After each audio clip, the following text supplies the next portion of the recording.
Mheshimiwa Mwenyekiti, ninashukuru kwa kuniona ili na mimi niweze kutoa mchango wangu katika hotuba ya Mheshimiwa Waziri Mkuu.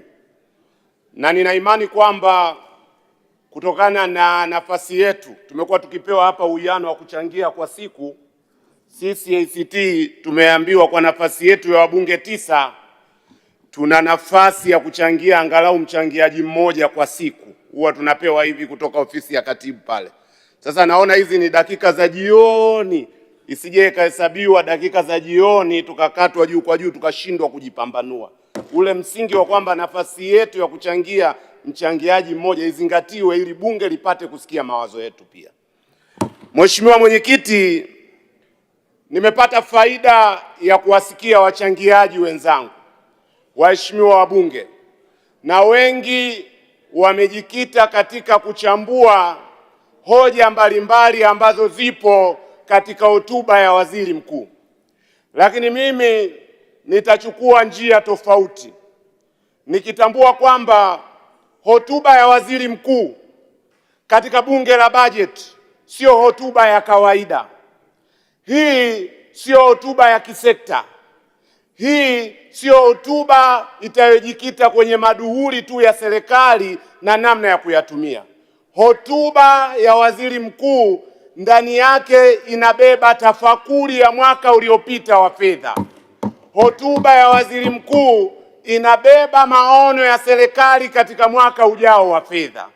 Kwa hiyo mimi nitajielekeza katika maeneo ambayo kwa maoni yangu yamebeba ukimya mkubwa sana katika hotuba ya Waziri Mkuu. Yako maeneo Mheshimiwa Mwenyekiti, mimi ninaona yalipaswa kuwemo kwenye hotuba ya Waziri Mkuu au yalipaswa kupewa uzito wa kipekee, lakini naona hotuba hii imebeba ukimya katika maeneo hayo, na kwa ajili ya muda nitayataja machache. Eneo la kwanza, Mheshimiwa Mwenyekiti, nimeisoma hotuba ya Mheshimiwa Waziri Mkuu. Kurasa zote 122. Sijaona kwenye ukurasa wowote, sijaona kwenye aya yoyote, sijaona kwenye sentensi yoyote kuhusu katiba mpya, tume huru ya uchaguzi na mageuzi ya kisiasa nchini kwetu. Hatua hii ya hotuba ya Waziri Mkuu kukaa kimya juu ya jambo hili muhimu sana, sisi tunaipa tafsiri kubwa sana, na hitimisho ninalolijenga mimi mpaka nitapokuwa proved wrong wakati ujao, hii inanipa ishara kwamba serikali imeipuuza, haipi uzito na haitaki ajenda ya katiba mpya. Huo ndio msimamo wangu. Sasa mimi nataka kutoa ujumbe kwa serikali na kwa Chama cha Mapinduzi. Natoa ujumbe wa kwanza, Watanzania si wajinga, wanaelewa hali halisi ya kisiasa ya nchi yetu, na wanajua bila katiba mpya, bila tume huru ya uchaguzi na bila mageuzi ya kisiasa ndani ya nchi yetu. Taarifa. Mheshimiwa Mwenyekiti. Mheshimiwa Mwenyekiti, taarifa. Mheshimiwa Ado, kuna taarifa. Mheshimiwa Esther Bulaya.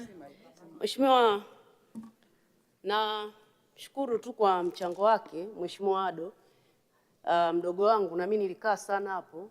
Naomba nikupe taarifa kwamba kwenye ilani ya Chama cha Mapinduzi chini ya mwenyekiti Daktari Samia Suluhu Hassan tumedhamiria ndani ya miaka hii mitano ya awamu ya 6 Watanzania watapata katiba mpya. Na ukimwangalia anavyozungumzia swala la katiba mpya amemaanisha, ndio maana kwenye ilani ya chama chetu tumeiweka. Naomba nikupe hiyo taarifa.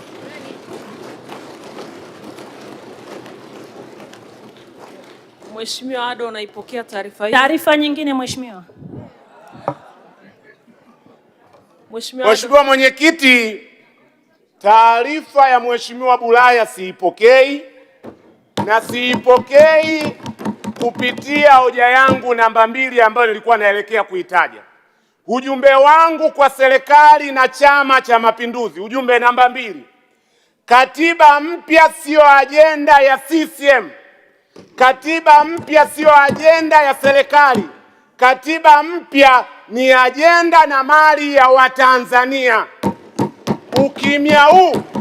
Ukimya huu katika hotuba ya waziri mkuu unamaanisha serikali imeihodhi ajenda hii. Mheshimiwa Mwenyekiti, taarifa. Mheshimiwa Ado, kuna taarifa inatoka. Mheshimiwa Mwenyekiti, taarifa. Mtoa taarifa yuko wapi? Mheshimiwa Mwenyekiti, naomba kumpa taarifa Mheshimiwa Ado kwamba serikali iliyoko madarakani ni serikali ya Chama cha Mapinduzi na inatekeleza ilani ya Chama cha Mapinduzi. Kwa hakuna namna tutofautisha Chama cha Mapinduzi na serikali iliyoko madarakani na Watanzania. Asante. Mheshimiwa Ado, unaipokea taarifa hiyo? Siipokei taarifa hiyo. Sijasema serikali mali ya nani, hilo ni somo jingine la katiba, mkufunzi yuko pale. Nasema katiba mpya ni mali ya Watanzania. Watanzania wana haki kwenye hotuba kama hizi zinazobeba maono kujua mchakato wao wa katiba mpya unakwenda wapi. Taarifa Mheshimiwa Mwenyekiti. Taarifa Mheshimiwa Mwenyekiti. Taarifa Mheshimiwa Mwenyekiti. Inatoka wapi taarifa? Ndio, Mheshimiwa Kinzile. Mheshimiwa Mwenyekiti, kwanza nakubaliana na Mheshimiwa mchangiaji kwamba katiba mpya ni mali ya Watanzania.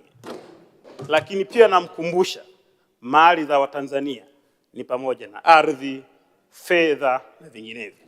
Na kwa sasa mwenye mkataba wa kuvisimamia ni serikali, na serikali ya sasa ni ya CCM. Kwa hiyo huwezi kuvitenganisha.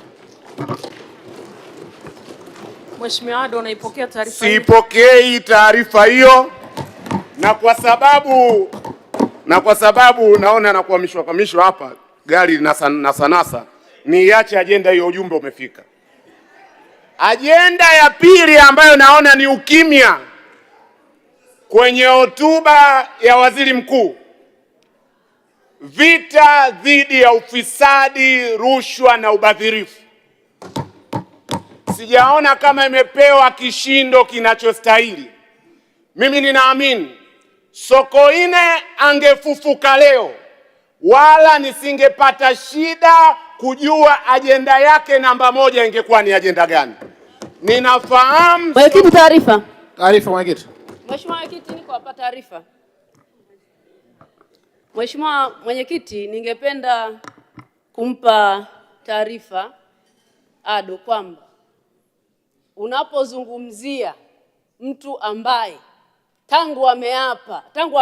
tumemthibitisha kwenye bunge hili kwa kinywa chake, kwa vitendo, kuzungumzia masuala ya ufisadi na kukemea ubadhirifu na kukemea uzembe ni Waziri Mkuu Daktari Mwigulu Nchemba.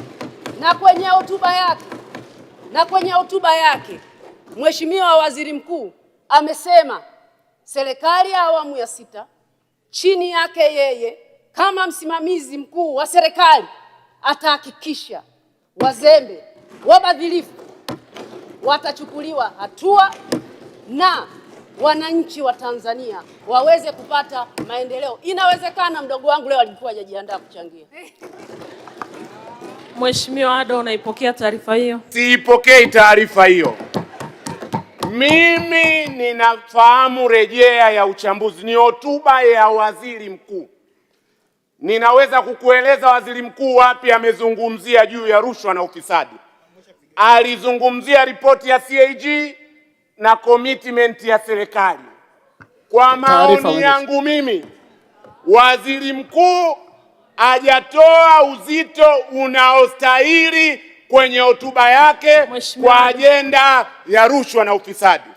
Na uniruhusu nitoe mfano tu, nimepigwa breki sana hapa Mwenyekiti. Mheshimiwa Ado, kuna taarifa. Kanuni zetu zinaruhusu. Kuna taarifa, naomba uipokee. Mheshimiwa Mwenyekiti, naomba nimpe taarifa mzungumzaji rafiki yangu Ado. Nadhani atakuwa hajaisoma vizuri hotuba ya Waziri Mkuu.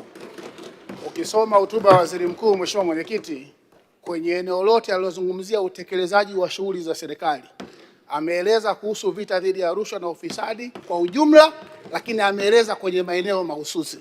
Alipozungumza kuhusu ripoti ya CAG, Mheshimiwa Waziri Mkuu amesema. Alipozungumza kuhusu kasi ya kuongeza ukusanyaji wa mapato, amesema kuhusu kuvuja kwa mapato. Mheshimiwa Mwenyekiti, hiyo ndio lugha ambayo Waziri Mkuu amesema, na hotuba ya Waziri Mkuu ya masaa mawili saa moja singeweza kusema kila kitu, na huwezi kumpangia iseme kwa namna gani, lakini Waziri Mkuu ameisema na ujumbe umeenda, na sisi kama wabunge tunatakiwa tuifanyie kazi hotuba ya Mheshimiwa Waziri Mkuu. Nakushukuru Mheshimiwa Mwenyekiti. Mheshimiwa Ado, nakupa nafasi upokee taarifa hiyo na muda wako pia umeisha. Mheshimiwa Mwenyekiti, nitawaacha kwa tafakuri ndogo tu, na naomba unitendee haki kwa dakika moja tu, alafu mtaona kama mimi nilikuwa naelekea wapi. Katika mazingira ya sasa ambayo tunapokea taarifa kwamba serikali imeingia katika mtindo wa kuwa na makubaliano ya pembeni nje ya mahakama za kimataifa kuwalipa wanaotudai mabilioni ya fedha, mazingira ambayo yana harufu ya ufisadi, kwa mfano malipo ya bilioni zinazofikia 268 kwa benki ya Standard Chartered, ambayo hiyo. Mheshimiwa Ado, muda wako ulishaisha. Kwa hiyo kuhusu taarifa na muda, mimi ninavyoyaona mazingira ya ufisadi nchini, sijaridhika na uzito ambao Waziri Mkuu ameuweka kwenye hotuba yake kwa ajenda ya ufisadi. Mengine tutachangia kwa maandishi. Asante Mheshimiwa, nilimtaja